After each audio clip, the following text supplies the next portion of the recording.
Greetings to all our viewers tuning into our channel. Ladies and gentlemen, sometimes history doesn't knock with thunder, but slips in quietly, with just a single line of news that's enough to shatter the silence of an entire geopolitical order. And last week, such a moment happened in Ottawa. Within just a few hours, a decision from Europe and a disruption in North America came together to trigger a geopolitical quake. One that rippled from Brussels to Washington, from Toronto to Tokyo, and opened a new chapter for Canada's position on the global power map. For the first time in over 7 decades, the European Union, long known for its caution, insularity, and conservatism when it comes to military initiatives, suddenly invited a non-European country to join SAFE, a security and defense program valued at more than $1.3 trillion over the next decade. The shock wasn't just in the sheer scale of it, but in who they chose. Canada. Not the UK, the once dominant naval power, not any of NATO's continental allies, but a country across the Atlantic Ocean, now handed the keys to step into the strategic war room where Europe is shaping its defense future. But the shocks didn't stop there. In North America, a seemingly economic decision, the province of Ontario rejecting 150,000 tons of American beef, sent tremors of its own. It was like the sound of a small crack, but one that signaled the American agricultural trade system is entering a new era of instability. And within that opening, Canada saw a rare opportunity to redefine its role in the global supply chain. 2 events, one in defense, one in trade, seemingly worlds apart, yet converging into a single story. Canada is rising, no longer just the northern brother leaning on Washington, but now taking charge of its own narrative in this new era of strategic competition. And to understand why this turning point is so historic, we must begin with SAFE itself, the program that's laying the groundwork for a rearmed Europe and a radically new security order. Canada has been invited through that door, but what exactly is SAFE, and why is it commanding the world's attention? Let's dive into the next chapter of this story. SAFE, short for Security and Defense Action for Europe, is no ordinary defense program. It wasn't born out of ambition, but out of fear. Not from confidence, but from the visible cracks in Europe's security architecture after the war in Ukraine. SAFE is, in many ways, a continent-wide admission that Europe had slept too long under America's defense umbrella, and when the storm of war swept across its eastern borders, that umbrella no longer felt strong enough. Outside, Russia proved far more persistent, resilient, and powerful than Western analysts had anticipated. Inside, Europe's stockpiles of weapons depleted so fast they couldn't be replenished in time.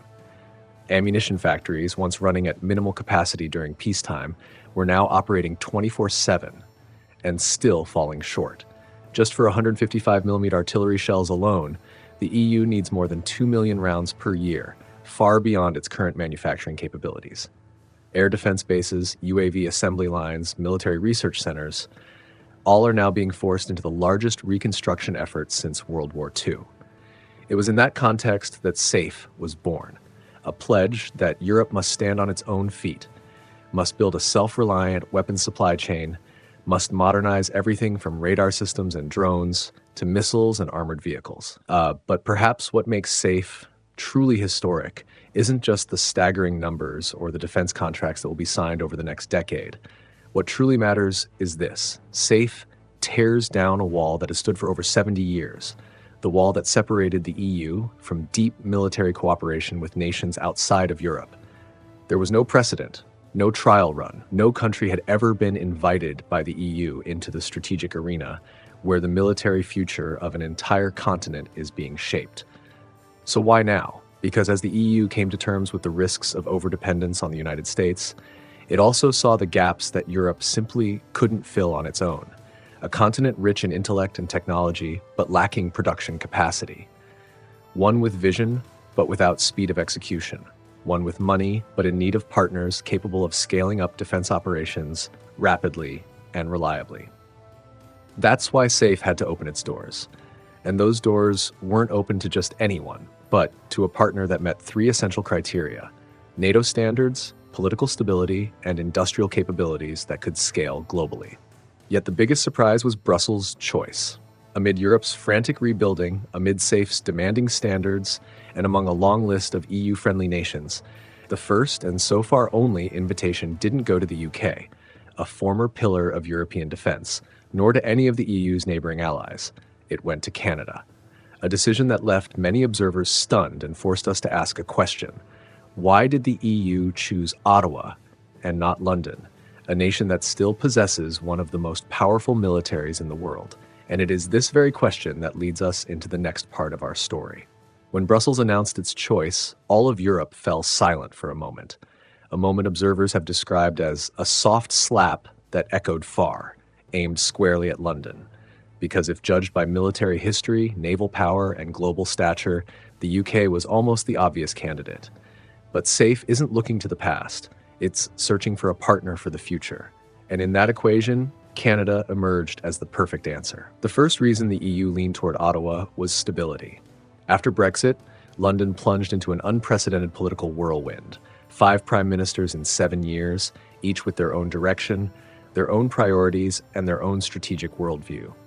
The EU knew a program like SAFE, meant to span decades, demanding long-term commitment and policy continuity, couldn't be entrusted to a partner whose direction changed every few years. In contrast, Canada brought the consistency, calm, and reliability Europe desperately needed in such a volatile time. The second factor, and perhaps the most overlooked by the public, was Canada's industrial defense capabilities.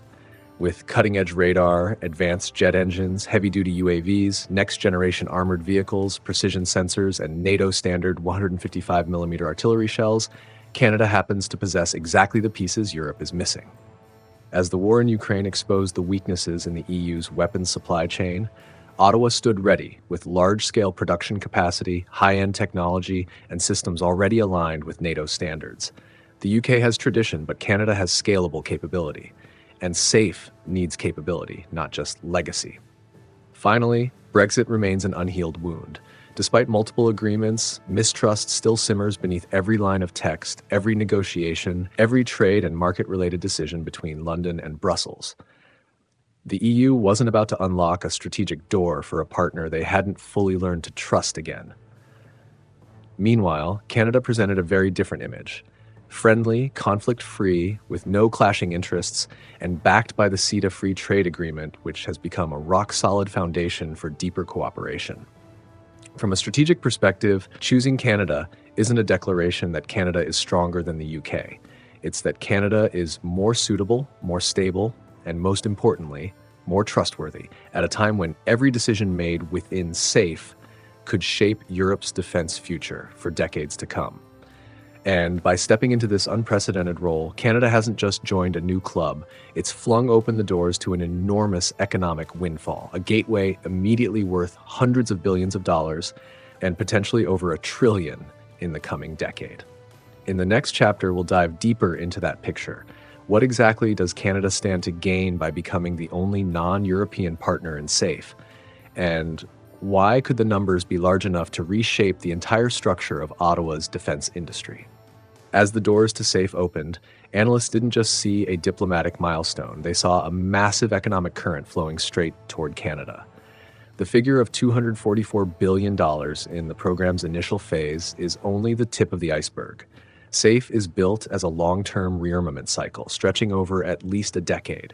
And if Canada seizes this opportunity wisely, the total value within Ottawa's reach could climb to $1.3 trillion, enough to completely reshape the country's defense industry. Europe is in a state of emergency when it comes to production capacity. It needs millions of 155mm artillery shells each year, thousands of short and medium-range UAVs, rapidly deployable phased array radar systems, next-generation infantry fighting vehicles, and above all, it needs a partner not constrained by internal EU limitations. Canada arrives at precisely the right moment, with precisely what Brussels lacks. Through SAFE, Canada isn't just showing up as a supplier. Ottawa now has the chance to build new factories, expand production lines, and attract private investment into key strategic sectors: metallurgy, precision engineering, semiconductors, and industrial robotics. An industry that had lain dormant since the Cold War now stands before a rare awakening, poised to become a new economic pillar alongside energy, natural resources, and aerospace. And SAFE isn't just about selling ammo, radars, or drones. This is a game of NATO standards, dual-use technologies, and supply chain standardization, where every link in the chain holds long-term value. A Canadian plant producing sensors for European radars could run for 30 years. A UAV assembly line built to EU standards could unlock access to global markets. An EU-Canada research center could lay the groundwork for the next generation of weapons. And as the money flows, so does the workforce. Thousands of engineers, technicians, and defense specialists will form the backbone of a revitalized industry, one long deemed too small to compete with the US. SAFE offers Canada something even the United States hasn't always been able to. The chance to become an independent industrial hub, no longer living in the shadow of massive American defense contractors. But it's right here that a much larger question begins to emerge. As Canada accelerates its cooperation with Europe, as industrial capital and defense contracts flow into Ottawa from Brussels instead of Washington, as new production lines grow increasingly independent of Pentagon orders, what does that mean for Canada's historic relationship with the United States? Is SAFE simply an economic opportunity or a sign of a deeper strategic shift? And is Canada, consciously or not, taking another step toward loosening its long-standing dependence on Washington? That question, with all its nuanced and weighty geopolitical implications, will lead us into the next part of this story. The question, is Canada drifting away from the US, may sound bold, but in truth, it reflects the quiet but steady strategic shift that's been unfolding in North American relations in recent years. For a long time, Ottawa was viewed as the inseparable sidekick to Washington on nearly every security and defense policy. But SAFE marks a turning point, not because Canada is trying to go against the US, but because Ottawa is beginning to realize something crucial. Placing its entire national security in the hands of America's 4-year political cycle is a risk it can no longer afford to take. Washington has become unpredictable. Internal political turbulence, shifting strategic priorities, the deepening partisan divide, all of it has created an atmosphere of uncertainty, where a single tweet from a president can shake America's commitment to NATO. Europe has reason to worry, but Canada, sharing the world's longest border with the US, feels the impact more directly and more deeply. From Ottawa's perspective, SAFE isn't about abandoning Washington, it's about establishing a second anchor, a new strategic pillar that exists alongside NATO, a parallel path of cooperation that allows Canada to ease the pressure of having to ride the storm of America's volatile political landscape. More importantly, SAFE offers Canada something it never had while relying solely on the US: strategic autonomy. From now on, Canada is no longer tethered to the Pentagon's procurement schedule, no longer fully dependent on orders from Washington, no longer forced to align its foreign policy with every abrupt change coming out of the White House. Ottawa now has a new arena, new partners, a new supply chain, and a broader geopolitical space in which to define its own role. But this strategic shift coincides with another, quieter phenomenon unfolding within North America: the sharp rise of protectionist policies in the US, especially during the Trump era. And that shift has pushed Canada to respond more decisively than ever, not just in defense, but in trade as well. The clearest sign of this change didn't come from political summit rooms, but from the food market. The shock hit when the province of Ontario suddenly rejected 150,000 tons of American beef, a decision that seemed minor at first glance, but sent shockwaves through the entire North American agricultural industry. And that brings us to the next chapter of the story, a stunning economic blow that rattled Washington and laid bare the tectonic power shift quietly unfolding within the continent itself. The shock began with a brief announcement from the province of Ontario: 150,000 tons of US beef rejected from import. No drama, no fiery statements, just an administrative decision. But like a stone tossed into what seemed like a calm lake, the ripple from Ontario quickly spread across North America, then across the Atlantic to Europe and Asia. Because this wasn't just a routine trade move, it was a warning shot that cracks were beginning to form in what was once considered the world's most stable food supply chain: the American agricultural system. Behind that 150,000-ton figure lies a struggling U.S. farming industry. Beef prices have soared, driven by tariffs introduced under the Trump administration. Feed costs have jumped due to volatile supply chains. Transportation expenses have climbed, with fuel prices no longer as cheap as they once were. On top of all that, food safety and disease inspection standards are now under increasing scrutiny from developed markets, and the US is finding it harder to meet the new expectations of global consumers. Ontario saw all of these risks, and in a market like Canada, where food safety standards are treated as sacrosanct, there was no way such a large shipment could be accepted if there was even a hint of opacity. The rejection wasn't just about protecting domestic consumers. It was also a powerful signal. Canada will not sit idle and become a dumping ground for instability from other markets. For the US, the blow came at the worst possible time. Cold storage facilities in states like Texas, Nebraska, and Kansas were already full due to declining exports. With Ontario, one of the most consistent and sizable buyers, shutting its doors, trade flows ground to a halt. Farmers took heavy losses, logistics firms scrambled, export ports across the US began reporting unusually high stockpiles. But what alarmed Washington the most wasn't just that Canada said no, it was the domino effect. When one major partner steps back, others begin to ask, if Canada has concerns, are we missing something too? And within weeks, answers began to appear on the global trade map. Japan started scaling back orders. Germany demanded full re-inspections of its beef import process.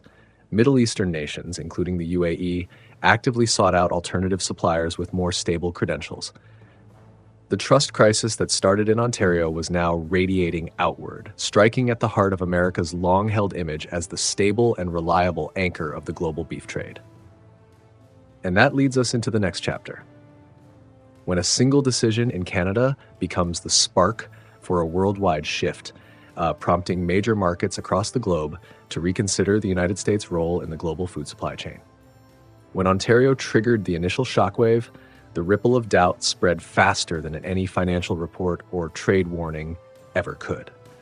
In a world increasingly obsessed with supply chain transparency, a bold move from Canada instantly forced top global economies to pause and ask, can American beef still be trusted like before? Japan was the first to react. In a country where food safety is woven deeply into cultural values, Tokyo couldn't ignore Ontario's signal. Orders were cut. Additional certifications were demanded. Stricter inspections were imposed on shipments already docked. It threw American exporters into disarray. One of Asia's largest and most consistent buyers had suddenly changed its import rhythm. Not long after, Germany, the industrial engine of Europe, entered the fray. Berlin didn't make headlines, but a single demand to re-audit the entire US beef import process was enough to shake the market. German businesses are famously cautious, and even a whiff of risk, no matter how small, is reason enough to pivot to alternative suppliers. This time, that risk signal came straight out of North America. Meanwhile, in the Middle East, especially the UAE, where food imports are vital to national security, officials began quietly diversifying their supply sources. They didn't want to be the last to know that the US market was faltering. That caution led to a series of new negotiations with Australia, South America, and most notably, Canada. Taken together, these signals paint a clear picture. For the first time in 3 decades, American beef is no longer seen as the gold standard of reliability. From Tokyo to Berlin, from Dubai to Singapore, importers are actively reducing their dependence on the US to hedge against rising risks. The consequences are real and direct. America's largest beef-producing states are now facing mounting political pressure at home, while Washington finds itself in an unprecedented bind. But while the US scrambles, Canada sees a rare opening. As the world looks for new suppliers, while global retailers and import giants race to secure more stable long-term sources, Canada, with its high standards, transparency, and low-risk reputation, is drawing more attention than ever before. And it's precisely at this crossroads that the story shifts, from a collapse in confidence toward the US to the moment Canada steps onto the global stage as a new strategic supplier. This is the beginning of the next chapter, where Canada isn't just reacting to a trade storm, but actively seizing the moment to elevate its agricultural standing on the world map. As trust in American beef began to waver, Canada swiftly stepped into the void left by Washington, not with loud proclamations, but with the quiet strength of a farming system built on rare qualities, in today's volatile world: transparency, discipline, and stability. Canadian farms have long operated under some of the strictest standards anywhere, with world-class systems for disease control, traceability, and food safety. What many nations only talk about, Canada has quietly practiced for decades. When Japan cut back purchases from the US, it immediately began exploring increased imports from Canada. South Korea, always in search of long-term stability, quickly moved to secure additional supply contracts. European retail chains added Canada to their list of strategic suppliers, not because it was cheaper, but because it was more trustworthy. And in the Middle East, where food security is a matter of survival, importers now view Canada as one of the most reliable markets in the whirlwind of global trade instability. This shift hasn't just boosted Canada's exports, it has changed the way the world perceives the country. From a modest supplier, Canada is emerging as a strategic agricultural partner, a new pillar in the global supply chain where safety and transparency are becoming core values. In the short term, the benefits are obvious. Higher revenues, increased production demand, long-term contracts bringing investments in infrastructure, logistics, and agri-tech. But in the medium and long term, a much bigger shift is underway. Canada is beginning to occupy a position the US once dominated. A position not gained through force or leverage, but through trust. And that trust, when combined with Canada's new role in SAFE and Europe's defense supply chain, is laying the foundation for a much larger question. If both defense and agriculture, the two strategic pillars of any nation, are being redefined, where will the balance of power in North America ultimately tilt? That question leads us to the next chapter, where a bigger picture begins to emerge. North America is entering a cycle of power realignment, and the one leading its future may no longer be the name the world has long been used to. When we piece together the developments around SAFE, the beef shock, and the shifting tides of global supply chains, a striking truth begins to emerge. North America is entering a new era of power rebalancing. For decades, the US led not because it was chosen, but because there simply was no alternative. But today's world is different. Stability is no longer guaranteed. Superiority is no longer a given. And trust, that once invisible asset, has become the most important currency in the eyes of international partners. Canada, long standing in the shadow of Washington, is now stepping into the light in ways few could have predicted. In defense, Ottawa became the first non-European partner invited by the EU to help shape the continent's future security. In agricultural trade, Canada emerged as the reliable alternative as the world began to worry about instability from the US. And within North America itself, Canada is shifting from the follower to a new kind of center, where calm, credibility, and consistency have become strategic advantages. Meanwhile, the US faces mounting challenges: an increasingly unpredictable political cycle, eroding trust from key global markets, internal pressure on its agricultural sector, and a defense industry stretched to its limits. These factors don't weaken America overnight, but they do chip away at its status as the region's singular anchor. The future of North America is now an open question. Who will lead? Will it be the US with its legacy of power and superpower status, or Canada with its stability, foresight, and growing ability to step into the spaces Washington leaves behind? Whatever the answer, one thing is already clear: the old balance is shifting. And for the first time in decades, Canada is no longer walking in anyone's shadow, but carving out its own place on the power map of the continent. As we step back and take in everything that's unfolding, from SAFE to the beef shock, from shifting supply chains to the subtle but profound changes in North America's power structure, it becomes clear Canada is standing at a historic crossroads, not through noise, not through flashy ambition, but through the quiet maturation of a nation that, for far too long, accepted its place in the background, only to now find itself at the center of some of the most consequential shifts of our time. Canada is being chosen, not by declarations or headlines, but by Europe, by global markets, by the very flows of trade and security that move beyond the reach of any political speech. In Ottawa's stability, the world sees something it no longer sees often in Washington: consistency. In Canada's industrial and agricultural capabilities, partners are finding what they crave in this era of uncertainty: trust. And in Canada's bold yet measured decisions, the world is watching a country quietly redefine its role, not as America's shadow, but as an independent pillar within the Western alliance. The road ahead won't be easy. A stronger Canada will face greater responsibility, more pressure, and higher expectations from its allies. But it is through those pressures that a new chapter of growth will emerge. One where Canada stands more confident, more agile, and ready to take on the role history is calling it toward. Ladies and gentlemen, the question now isn't whether Canada can do it, but which path Canada will choose in this new era. And like every turning point in history, that choice won't be made by government alone, but by the will and vision of an entire nation.